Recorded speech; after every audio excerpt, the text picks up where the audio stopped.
The ballroom at the Crestwood Estate in Seattle was a spectacle, all crystal chandeliers and polished mahogany floors, the kind of place where wealth screamed louder than the string quartet. It was June 7th, 2024, and the air was thick with the scent of roses and ambition. Olivia Harper sat in her wheelchair at the edge of the room, her emerald green dress catching the light like a quiet rebellion. She didn't wear makeup, didn't need it. Her auburn hair was swept into a simple knot. No jewelry, no fuss. But no one noticed the dress. They saw the chair. Always the chair. Olivia gripped the armrests, her knuckles pale, her posture rigid like her grandmother taught her. Never slump, Olivia. Never let them think you're less. The wedding was for her college friend, Mia, the bride radiant in ivory lace, twirling with her new husband under a cascade of lights. The room buzzed with Seattle's elite tech moguls, old money, people who lived for nights like this, their egos as loud as their laughter. Olivia, once a tech prodigy who built a healthcare app empire by 28, was now just a shadow to them, a CEO tethered to a wheelchair after a crash 2 years ago that stole her legs and her fiancé, Ethan. A woman in a sapphire gown, her lipstick sharp as a blade, leaned toward a man with a slick man bun and a Rolex that screamed new money. She used to be somebody, didn't she? The woman murmured, loud enough for Olivia to hear. Now she's just there. The man chuckled, adjusting his cufflinks. What's the point of being brilliant if you're stuck like that? Might as well be a ghost. Olivia's fingers twitched, nails digging into the leather armrests. She kept her eyes on the dance floor, where couples moved like they'd never known a scar. A waiter with a tray of Prosecco paused nearby, his gaze flicking to Olivia's chair before he whispered to a guest in a fur shawl. Bet she's here out of pity. Who'd invite her otherwise? Not exactly a vibe. The woman's laugh was sharp, like shattering crystal. Poor thing. Probably thinks she's still a player. Olivia's lips pressed into a thin line. She reached for her water glass, steady, but it clinked against her teeth, a tiny crack in her armor. She was here for Mia, her friend since they were 20, plotting dreams over late-night coffee in their dorm. That promise kept her here, no matter how much it stung. The whispers didn't stop. A man in a charcoal suit, his tie choking his neck, stood a few feet away, talking to a woman with a spray tan and a pearl choker. Why even show up, he said, his voice cutting through the music. Does she think she still fits with us? That dress looks like it's from a thrift store. The woman snickered, her earrings flashing. Maybe she's fishing for sympathy. Sad little thing. Olivia's chest tightened, her breath shallow. She adjusted her shawl, slow, like she could brush off their words. She wasn't here for them. She was here for Mia. A group of younger guests, phones out, snapping selfies with the dance floor behind them, turned their lenses on Olivia. A girl in a glittery mini dress giggled, her voice high and cruel. Is that Olivia Harper? I saw her on some tech list ages ago. Guess she's not winning any fashion awards now. Her friends laughed, one zooming in. Should we post this? Caption it fallen star or something. Olivia's fingers curled into her shawl, nails snagging the fabric. She tilted her head, meeting the girl's eyes. You done? She asked, her voice low, lethal. The girl froze, her phone dropping slightly, her friend's laughter choking off like a dying flame. Another voice sliced through, colder, dripping with fake pity. A woman in her 50s, her neck heavy with emeralds, her face taut from too many procedures, tilted her head toward Olivia. Such a tragedy, she said. She was supposed to be the next big thing. Tech genius, billionaire by 30. Now she's just this. Her companion, a man with a silver beard and a smirk that reeked of privilege, nodded. Yeah, what's the point of being a CEO if you can't even cross a room? Their laughter was sharp, drawing nods from nearby guests. Olivia's hand stilled. She lifted her chin, her gaze locking onto the woman's. The woman flinched, looking away, but the room felt smaller, the air heavy with judgment. Olivia's fingers brushed her phone, tucked in a small bag on her chair. The screen lit up, unprompted, showing a photo from 3 years ago, her and Ethan on a pier at dusk, the Puget Sound behind them, his arm around her, his laugh caught mid-burst. Before the crash, before the screech of tires, the crunch of metal, Ethan's voice calling her name as the world spun. She swiped it away, her face blank, but her thumb traced the screen's edge, the memory heavier than her chair. She tucked the phone away, sealing it like a wound. Then, a voice broke through, warm, steady, like sunlight after a storm. "Would you like to be my dance partner tonight?" Olivia's head snapped up. A man stood there, late 30s, dark hair slightly mussed, his shirt creased like he'd fought his tie and lost. Nathan Cole. She didn't know his name yet, but his eyes were kind, not pitying, just real, like he saw her. Olivia's lips parted, caught off guard. "I can't dance," she said, her voice sharp, almost bitter. "I'm paralyzed." Nathan didn't blink. He smiled, easy, like she'd mentioned the weather. "I never said my dance partner had to stand." The room seemed to pause. A woman nearby, her blonde hair piled high, let out a scoff. "Ridiculous," she said, her voice thick with disdain. "Who asked someone in a wheelchair to dance? What's he trying to prove?" A man beside her, his face flushed from bourbon, shrugged. "Probably wants to look like a hero. Classic savior complex." Their words stung, quick and brutal. Olivia's eyes stayed on Nathan, searching for the pity she expected. But he crouched down, his face level with hers. "What do you say?" he asked, his voice soft, like the music and the crowd had vanished. Before Olivia could answer, a tiny figure darted forward, a girl, maybe 4, with messy curls and a bright pink dress. "I'm Lily," she said, her voice serious, like she was meeting royalty. "If you don't want to dance with Daddy, you can dance with me." Olivia froze, her breath catching. Lily's hand was warm, sticky with candy, her eyes bright with something pure. Olivia's lips twitched, almost a smile. "I don't know how to dance with you either," she said, softer now, less guarded. A couple nearby, dressed in matching black outfits, exchanged a glance. The woman whispered, her lips tight. "This is embarrassing. She's letting a kid make a fool of her." Her husband nodded, his voice low but cutting. "And that guy? Playing knight to a broken CEO." Olivia's fingers tightened on Lily's hand, just enough to anchor herself. She looked at Lily, who held her hand high, oblivious to the cruelty. "Show me how you spin," Olivia said, her voice steady, warm. The couple's whispers faltered, their eyes darting away as Lily giggled and twirled, her dress flaring like a flower. Nathan chuckled, his hand moving to Olivia's chair. "Mind if I help?" he asked. Before she could protest, he guided the chair, slow and smooth, matching the waltz's rhythm. Lily spun beside them, her laughter louder than the violins. Olivia's hands stayed in her lap, but her shoulders softened. The lights dimmed, the music wrapping them like a cocoon. Then, a laugh escaped her, raw, shaky, like it had been buried for years. The room stilled. The blonde woman's mouth hung open. The bourbon-flushed man lowered his glass, staring. The emerald-clad woman turned away, her lips tight. Lily clapped, her tiny hands loud in the silence. "See, you're dancing now," she said, her grin lighting up the room. As the song ended, a man in a pinstripe suit approached, his smile oily, his voice dripping with false concern. "That was sweet, Miss Harper," he said, gesturing at her chair like it was a prop. "But really, isn't this a bit much? Parading around like that?"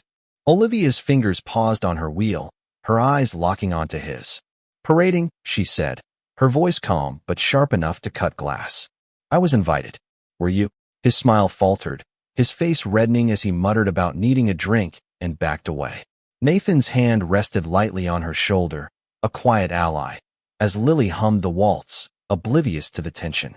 When the song faded, Nathan guided her chair back to the corner, but he didn't leave. Lily plopped on the floor, chattering about a cartoon dog detective. Olivia listened, her face still, but her eyes warmer. A man in a pristine suit passed by, his voice carrying. "CEO Harper, so fragile." Guess her powerful image was all a lie. Olivia's hands froze on her bag, the memory hitting hard, screeching tires. Ethan's hand reaching for hers, the world flipping. She blinked, her face a mask. Nathan leaned down, his voice steady. "You don't owe them anything.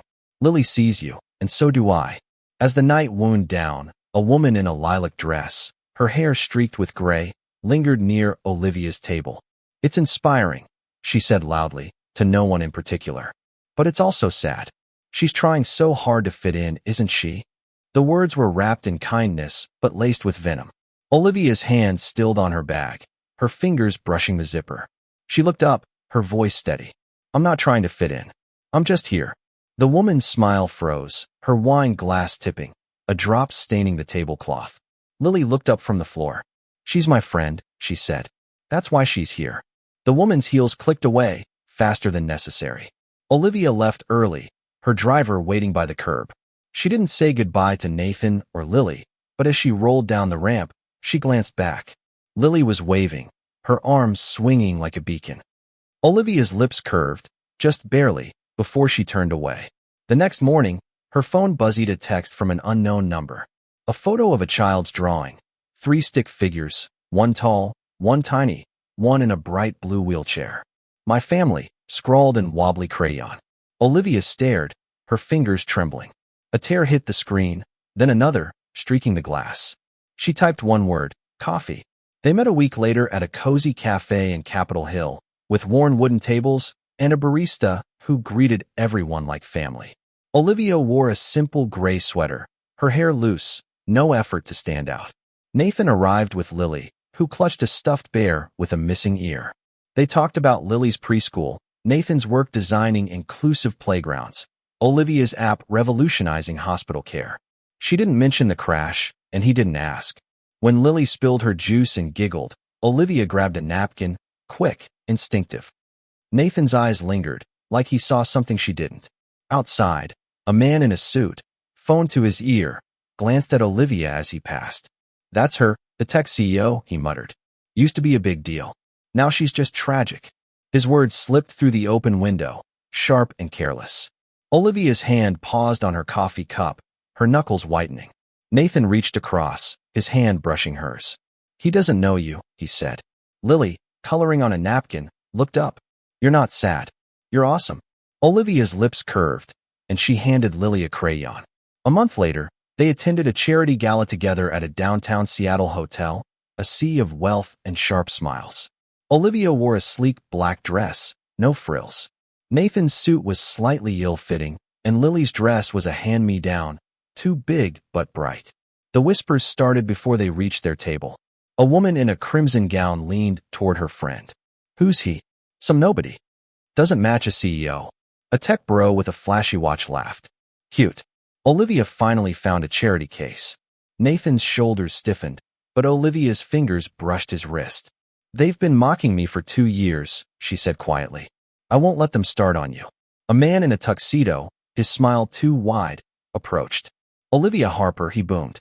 "Read about you in Wired. Shame you faded. But this," he gestured at Nathan and Lily, "this is heartwarming." His tone was patronizing, like he was praising a child's scribble. Olivia's eyes narrowed, her fingers tapping the table. "Heartwarming," she said, her voice cold. "He's my family. What's your excuse for being here?" His smile dropped, his champagne sloshing as he retreated. Olivia turned her chair, facing the room. "He's not a project," she said, her voice clear, cutting. "He's my choice." The crimson-gowned woman froze. The tech bro stared at his plate. Lily tugged Olivia's sleeve. "Can we get ice cream? With sprinkles?" Olivia's lips twitched. "Maybe," she said, her eyes daring the crowd to speak again. At the gala's silent auction, a woman in a gold dress flipped through the booklet, her voice loud. "Oh, look, she donated a signed photo. Who'd want that? She's not a celebrity anymore." Her friend, in a velvet jacket, laughed. "Probably for the sympathy bid." Olivia's hand trembled on her glass, then steadied. She turned her chair. "It's for charity," she said, her voice sharp. "What did you donate?" The woman's booklet snapped shut, her face red as she fled, her friend trailing behind. A week later, a tabloid dropped a bomb. A grainy video surfaced online. Nathan helping Olivia through physical therapy, her legs shaking as she gripped parallel bars, sweat dripping. The headline screamed, "Tech CEO fakes disability for sympathy." Comments called her a fraud, a manipulator. Olivia sat in her office, the city skyline reflecting off glass walls, her phone buzzing endlessly. Her assistant, Jamie, a nervous kid with oversized glasses, burst in. "The board's panicking," he said. "They want an emergency meeting. They're talking suspension to save the company's image." Olivia's hand stilled on her desk, her eyes on Lily's drawing, her lock screen, the blue wheelchair bright. She closed her eyes, then nodded. Let them try. That night, in her apartment, the city lights casting shadows, Olivia held her phone, her thumb hovering over Nathan's number. She wanted to tell him to stay away, to protect him and Lily from the storm. The doorbell rang. Nathan stood there, his jacket wet from rain, his face serious. "I saw the news," he said. "I don't care what they say. I don't love a CEO. I love a woman who stands, even when she can't walk." Olivia's breath caught. "I've dragged you and Lily into this," she whispered. He crouched, his hands on hers. "The only danger is you giving up on yourself." The next morning, a crumpled note was under her door, in Lily's wobbly scrawl, "You're my hero." Attached was a drawing Olivia standing, holding hands with Lily and Nathan, a sun blazing above. Olivia's fingers traced the lines, her eyes burning. She tucked it into her bag like a shield. At the board meeting, she rolled in, her posture straight, her face unreadable. The room was tense, board members fidgeting. Before they could speak, she slid the drawing across the table. "This is why I keep going," she said. "Not for you. For her." The room fell silent, their arguments dissolving. Lily ran in, sneakers squeaking, clutching a new drawing, 3 stick figures, no wheelchair. "You'll walk with us, right?" she asked, her voice trembling. Olivia's eyes filled, her throat tight. "Yes," she whispered, tears falling. "I will." Days later, at a community event where Nathan unveiled an accessible playground, a reporter cornered Olivia, her microphone aggressive. "Ms. Harper, how do you respond to claims you're exploiting your disability?" The crowd hushed. Olivia's fingers tightened on her chair, but her voice was steady. "I respond by building things that matter," she said, gesturing to the playground where Lily tested a swing built for kids like her. The reporter faltered, her microphone dropping. Nathan caught Olivia's eye, nodding, a silent "I'm with you." The crowd applauded not for the reporter, but for Olivia. The fallout was swift. The crimson-gowned woman, an investor named Vanessa, lost her firm's top client after her gala remarks leaked online, her reputation shredded. The tech bro, Ethan, saw his startup's funding vanish when his shady deals hit the news. The emerald-clad socialite, Eleanor, was ousted from her charity board after her cruel words went viral. The velvet-jacketed philanthropist, Marcus, watched his fundraiser collapse when donors learned of his condescension. Olivia didn't lift a finger. The truth was enough. A year later, June 15, 2025, the sun dipped low, gilding a small garden in Queen Anne. Guests stood, their faces soft, as Olivia appeared. Her dress was white, simple, no veil. No wheelchair, no crutches, just a cane, her steps slow, trembling, but hers. She reached Nathan and Lily at the altar, Lily's pink dress bouncing as she waved. Nathan's suit fitting this time, his hands steady. They linked hands, the 3 of them, and vowed, "We'll choose each other, again and again." The music swelled, a gentle waltz. Nathan's arms steadied Olivia, their steps uneven but real. Lily twirled beside them, her laughter ringing, her hands waving like she was leading the band. Guests wiped tears, others smiled like they'd seen magic. Lily leaned in, whispering loudly, "See, I told you she really can dance." This story isn't just Olivia's. It's for anyone who's been dismissed, judged, told they don't belong. It's for the moments you stand, even when your legs shake, even when the world watches. So what do you think? Was Olivia right to confront her critics head-on, or should she have stayed silent? Should she have fought the board, or walked away from her company? Drop a comment, hit that like button, and subscribe to join us in stories of heartbreak, defiance, and healing. Where are you watching from? And what's your story of standing tall?